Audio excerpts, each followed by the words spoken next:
Maths का paper कर रही हूँ, अच्छे से कैलकुलेशन में लगी पड़ी हूँ और टाइम पूरा हो चुका है। दूसरा पेपर मेरे सामने खुल चुका है, लेकिन मुझे कुछ पता ही नहीं है, मैं अपनी कैलकुलेशंस में लगी हुई हूँ। और फिर मैं जैसे ही देखती हूँ कि दूसरा पेपर केमिस्ट्री का ओपन हो चुका है, मैं एक साथ में कि क्या हुआ। नमस्कार दोस्तों, तो कैसे हैं आप सभी। आशा है कि आप सभी अच्छे होंगे और अपनी सीयूटी की तैयारी अच्छे से कर रहे होंगे। तो बिना किसी देरी के आज की वीडियो शुरू करते हैं। तो आज की वीडियो का टॉपिक है वो है माय सीयूटी एक्सपीरियंस। तो बेसिकली इसमें मैं अपना आपको एग्ज़ाम देने गई थी, जब मैं एग्ज़ाम सेंटर पे मेरा क्या एक्सपीरियंस था, कौन से पॉइंट्स हैं जो आपको पता होनी चाहिए जिससे कि आपके एग्ज़ाम में कोई भी दिक्कत ना आए, और साथ साथ के साथ अपनी स्ट्रैटेजी और कौन कौन सी टिप्स हैं जो मैंने फॉलो करी थी जिसकी वजह से मेरा अच्छा स्कोर हुआ था, मैं बताने वाली हूँ। पहले जो आपके दिमाग में क्वेश्चन होगा वो यही होगा कि मेरे पास कौन सी स्ट्रीम थी। तो मैं PCM फिज़िक्स केमिस्ट्री मैथ्स, मतलब साइंस की स्टूडेंट थी मैथ्स से। तो मैं बता दूँ, मेरे जो CUT के सब्जेक्ट्स थे वो तो फिज़िक्स केमिस्ट्री मैथ्स और लैंग्वेज थे इंग्लिश ऑफकोर्स और GAT। तो सबसे पहले मैं बताना चाहूँगी कि जब हम एग्ज़ाम सेंटर पे जाते हैं तो कौन कौन से पॉइंट्स हैं जो हमें पता होने चाहिए। सबसे पहले at least reach before 13 minutes before your exam start. और 30 मिनट्स तो मिनिमम है, उससे ज़्यादा ही 40-45 मिनट पहले पहुंच जाना चाहिए, क्योंकि एग्ज़ाम जो शुरू होगा उससे पहले बहुत सारा प्रोसेस होता है, जैसे कि आपकी चेकिंग होगी और साथ के साथ आपके फ़ोटो वेरिफिकेशन होंगे, आपका थंब वेरीफाई होगा, आपका एडमिट कार्ड वेरीफाई होगा, आपके फ़ोटोज़ वगैरह कलेक्ट होंगे। और अगर वहाँ पे क्राउड है और ज़्यादा भीड़ वगैरह है तो आपको टाइम और ज़्यादा लग सकता है। तो इसलिए इस पॉइंट में आप रिस्क ना ही लें तो ही बढ़िया है। और जो दूर से आ रहा है वो तो अपने घर से और ज़्यादा से ज़्यादा समय लेके निकले, मतलब ज़्यादा से ज़्यादा टाइम दे वहाँ तक पहुँचने के लिए। दूसरा पॉइंट ये है कि आप जब आप वहाँ पहुँच जाएंगे, आपका नोट आपको मिल जाएगा, तो आप अपने नोट पर बैठ जाएंगे। उसके बाद आपको जो पासवर्ड है वो लगभग 1 मिनट भी नहीं, लगभग 10 सेकंड या 20 सेकंड पहले ही बताया जाएगा। तो कई बार ऐसा होता है कि जब आपको पासवर्ड बता देते हैं उसके बाद आप अपना पासवर्ड एंटर करें तो आपका सर्वर जो है वो वर्क नहीं करता, मतलब सर्वर डाउन हो जाता है या कोई भी नेटवर्क इशू। तो उस पॉइंट पर आपको पैनिक नहीं करना, क्योंकि बहुत से स्टूडेंट ऐसे होते हैं, मेरे साथ तो नहीं हुआ था लेकिन मेरे पास में जो एक स्टूडेंट बैठा था उसके साथ हुआ था। फिर पैनिक नहीं करना है, सीधा आपको टीचर को बता देना है कि हमारे नोट में ये दिक्कत है, जिससे कि आपका टाइम भी वेस्ट नहीं होगा और क्या कहते हैं, आप अपने एग्ज़ाम के लिए भी काम रहेंगे। तो ये तो दूसरा पॉइंट। अब है आपका तीसरा और मोस्ट इम्पॉर्टेंट पॉइंट। शायद से आप में से बहुत लोगों को इसके बारे में पता भी होगा और बहुत को नहीं भी, क्योंकि मुझे तो नहीं पता था। मेरे एग्ज़ाम जो थे वो ऐसे डिवाइड हुए थे, 5 एग्ज़ाम थे 2 दिन में, एक दिन में 3 एग्ज़ाम थे और एक दिन में 2 एग्ज़ाम थे। तो जिस दिन मेरे 3 एग्ज़ाम थे, मतलब मुझे ऐसा नहीं पता था कि एग्ज़ाम्स के बीच में कोई गैप मिलेगा नहीं मिलेगा। तो मैं अपना मैथ्स का पेपर कर रही हूँ, अच्छे से कैलकुलेशन में लगी पड़ी हूँ और टाइम पूरा हो चुका है, दूसरा पेपर मेरे सामने खुल चुका है, लेकिन मुझे कुछ पता ही नहीं है, मैं अपनी कैलकुलेशंस में लगी हुई हूँ। और फिर मैं जैसे ही देखती हूँ कि दूसरा पेपर केमिस्ट्री का ओपन हो चुका है, मैं एक साथ में कि क्या हुआ, मैं तो कैलकुलेशन कर रही थी।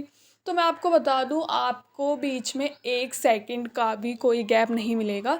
जैसे ही आपका 1 घंटा पूरा हो, दूसरा पेपर जो है वो अपने आप ओपन हो जाएगा। तो इसके लिए आप मेंटली पहले से ही प्रिपेयर रहें और पैनिक ना करें। अचानक से अगर ऐसे पेपर चेंज हो जाता है, पहले वाले पेपर को वहीं छोड़ें और दूसरा पेपर स्टार्ट कर दें। ये 3 पॉइंट थे जो आपको एग्ज़ाम सेंटर पे पहुंचने में, मतलब पहुंचने के बाद पता होने चाहिए, जिससे कि आपका एग्ज़ाम जो है स्मूथली जाए। तो ये पॉइंट थे जो आपको एग्ज़ाम सेंटर में पहुंचने के बाद आपके दिमाग में होने चाहिए, जिससे कि आपका एग्ज़ाम अच्छे से जाए।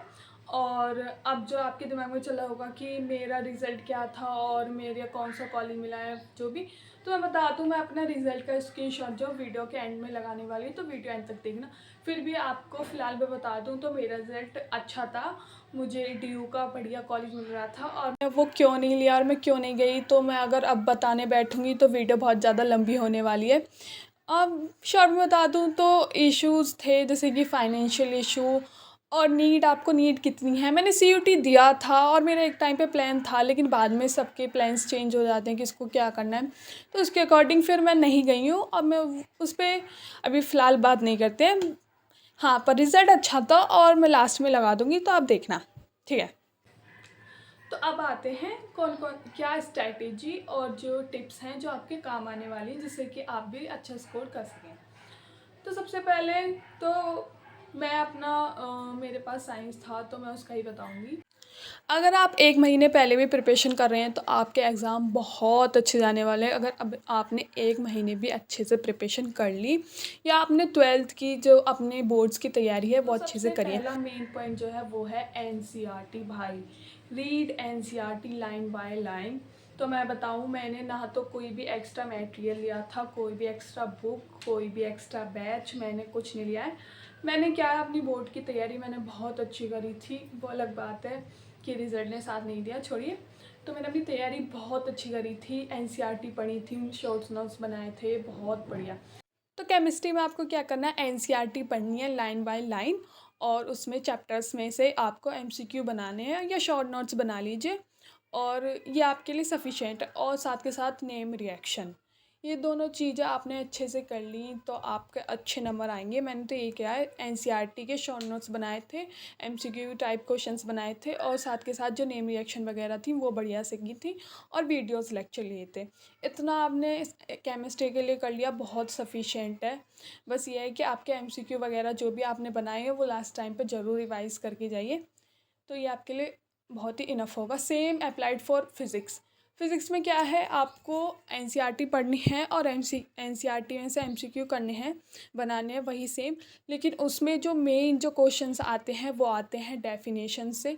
तो डेफिनेशंस आपकी टिप्स में होनी चाहिए। उसमें मेनली जो क्वेश्चन होते हैं वो ऐसे होते हैं कि आपको 4 स्टेटमेंट देंगे, इसमें से पूछेंगे कौन सी स्टेटमेंट ट्रू है या कौन सी स्टेटमेंट फॉल्स है, और वो जो स्टेटमेंट्स हैं वो कहाँ से आती हैं, वो डेफिनेशन से होंगी, या कोई न्यूमेरिकल बेस्ड क्वेश्चन होगा, या कोई फार्मूला बेस्ड। तो फिज़िक्स के डेफिनेशंस और न्यूमेरिकल्स और जो फार्मूला हैं ये आपको अच्छे से आने चाहिए, आपका फ़िज़िक्स हो जाएगा। तीसरा सब्जेक्ट जो है वो मैथ्स। तो मैथ्स को मैंने इतना सीरियस नहीं लिया था क्योंकि मेरा वो अच्छे खासा प्रिपेयर था, लेकिन आपको ऐसा नहीं करना है, मैथ्स को सीरियस लेना है।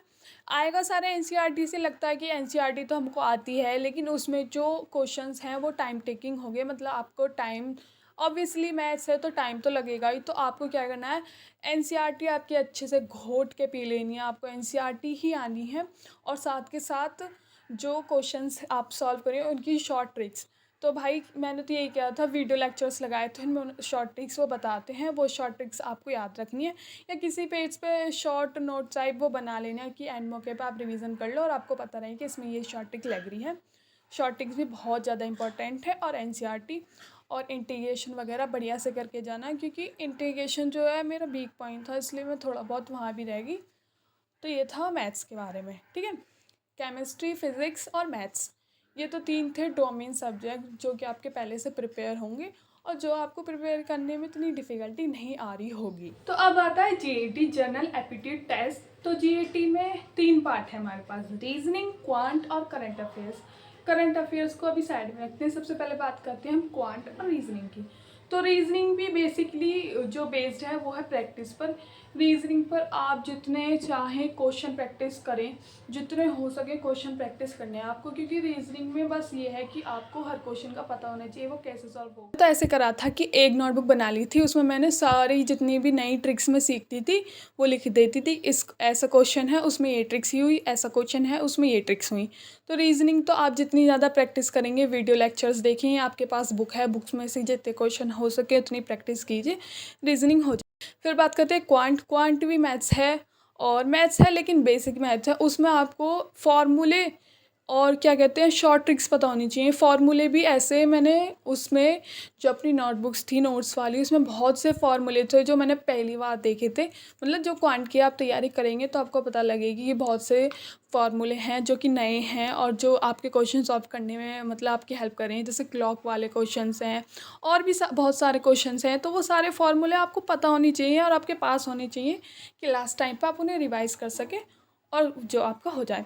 तो रीजनिंग और क्वांट में जितनी ज़्यादा प्रैक्टिस हो सके उतनी ज़्यादा प्रैक्टिस करना आपके लिए इनफ। अब आती है करंट अफेयर्स की बात। तो मैं बताऊं, आप जीएटी में सबसे ज़्यादा जो स्कोर है वो क्वांट और रीजनिंग में ही कर पाएंगे, क्योंकि करंट अफेयर्स आपकी बार टीचर्स ने बोला था, मतलब लास्ट टाइम जब मैंने सीईटी दिया था, कि करंट अफेयर्स आएंगी, सारी करंट अफेयर्स पढ़ो। मैं डेली करंट अफेयर्स पढ़ती थी, और साथ के साथ टेम्पल्स, रिवर्स, और भी बहुत सारे टॉपिक्स हैं, माउंटेन्स वगैरह, और भी पता नहीं कितने टॉपिक्स हैं, वो सब पढ़ो। लेकिन पेपर में क्या हो, मेरे साथ क्या हुआ, हिस्ट्री आई थी। ओ भाई, मारो मुझे, मारो मारो मुझे, मारो मारो। नहीं, ये मजाक हो रहा है, एक सेकंड यार, मजाक। पता नहीं कौन कौन से कि उसका नाम जो था वो उस सन में कौन सा नाम था, मतलब ऐसे करके हिस्ट्री भरी आई थी। तो करंट अफेयर का जो सिलेबस है वो सफिशिएंटली डिक्लेयर नहीं है कि आप कितना भी पढ़ लो करंट अफेयर्स, वो आपको कम ही लगेगा। वो आपकी लक है, अगर आप जनरल नॉलेज वगैरह ये करंट अफेयर्स पढ़ के आए हैं वो आ जाए अलग बात है, लेकिन मैं ऐसा नहीं कह रही हूँ कि उस पर तैयारी नहीं करना। क्वांटिजिंग पे ज़्यादा फोकस करना, जो आपके अच्छे स्कोर हो जाए, साथ के साथ जनरल अवेयरनेस के साथ भी कनेक्ट रहना, ठीक है। तो ये तो होगी जीएटी, तो फिजिक्स, केमिस्ट्री और मैथ्स और जीएटी। अब आती है लैंग्वेज, जो कि सबसे ज़्यादा स्कोरिंग भी है और सबसे ज़्यादा मार्क्स आपके कम भी कर सकती है, और लैंग्वेज मेनली ज़्यादातर कोर्सेज में कंपलसरी है। तो लैंग्वेज पे ध्यान देना, इंग्लिश है लेकिन उसे ऐसे मत करना कि हाँ ये तो हो ही जाएगी, क्योंकि इंग्लिश में वैसे ज़्यादा डिफ़िकल्ट भी नहीं है, ऐसे नहीं है कि आप अच्छा स्कोर नहीं कर सकते। इंग्लिश में मेन जो है वो है वैकेबलरी। भाई जितने हो सके एंटोनियम सिनोनियम्स रट लो। मैंने सोचा था कि मैं डेली न्यू वर्ड्स लिखूंगी 20, लेकिन मेरी जो वो कंसिस्टेंसी थी वो बन नहीं पाई। लेकिन आपको ऐसा नहीं करना है। अब तक आपने पढ़ लिया भी होगा अच्छे से, एंटोनियम सिनोनियम्स कर भी लिए होंगे, लेकिन अब भी आपको मतलब वो जो आपका कंटिन्यूटी है वो नहीं तोड़नी है। जितने हो सके एंटोनियम सिनोनियम्स रट लो, 500 600 1000, क्योंकि आधे से ज़्यादा पेपर इसका एंटोनियम क्या है, इसका सिनोनियम क्या है, इसका सिमिलर वर्ड क्या है, इसका अपोजिट वर्ड क्या है, यही आने वाला है। और वर्ड्स भी अच्छे खासे डिफ़िकल्ट बढ़िया वर्ड्स आने वाले हैं, जो कि काफ़ी कंफ्यूजिंग भी होंगे। तो वैकेबलरी पे बहुत ध्यान देना। जो आपको पता ही होगा, रीअरेंजिंग द सेंटेंस, जो देखने में बहुत इजी लगते हैं, मुझे भी इजी लगे थे। हालांकि मैंने प्रैक्टिस बहुत की थी, लेकिन फिर भी मेरे मार्क्स कहीं ना कहीं कट हो गए थे, क्योंकि कन्फ्यूज़न हो ही जाती है। तो रीअरेंजिंग को भी आपको हल्के में नहीं लेना है, बहुत प्रैक्टिस करनी है जितनी हो सके। इंग्लिश में आपको दो यही चीज़ों का ध्यान रखना है, वैकेबलरी और रीअरेंजिंग द सेंटेंसेस, ठीक है। जितना हो सके उतना प्रैक्टिस करना, जितना हो सके उतनी वैकेबलरी रखना, और साथ के साथ जो ग्रामर का सिलेबस है आपको दिया होगा वो भी साथ के साथ पढ़ के जाना। लेकिन ये दो चीज़ों को ज़्यादा फोकस करना, क्योंकि जितना मैंने पीछे देखा है और मेरा जो एग्ज़ाम गया था उसके अकॉर्डिंग यही इम्पोर्टेंट है। तो ये था जो मेरा एग्ज़ाम देने के टाइम पे जो एक्सपीरियंस रहा, साथ के साथ जो स्ट्रैटेजी या जो टिप्स हैं वही मैंने जो फॉलो करी ही। और 1 महीने भी मैंने लगभग ठीक से तैयारी नहीं करी थी, मतलब 1 महीने ही करी होगी, और मेरे नंबर अच्छे खासे थे। बस यही आपको क्या फॉलो करना है, एनसीईआरटी पढ़नी है और साथ के साथ प्रैक्टिस करनी है रेगुलर, और शॉर्ट नोट्स वगैरह बनाने हैं, एमसीक्यू बनाने हैं, और फॉर्मूले जो हैं वो शीट्स पे लिखने हैं जो एंड टाइप पे रिवीजन कर सको। ये सारी चीज़ें आपको फॉलो करनी है। तो मैं अपने रिज़ल्ट के बारे में बता दूँ, मेरा रिज़ल्ट जो था 665 थे, और जो कि नॉर्मलाइजेशन के बाद 604 हो गए, जो कि काफ़ी अच्छा था अकॉर्डिंग टू कट ऑफ तो थी वो ड्यू की गई थी 400 के आसपास। तो स्कोर मेरा काफ़ी अच्छा रहा था। तो आज के लिए इतना ही, मिलते हैं नेक्स्ट वीडियो में। Thank you for watching. Like करें, कमेंट करें, शेयर करें, सब्सक्राइब करें। बाय।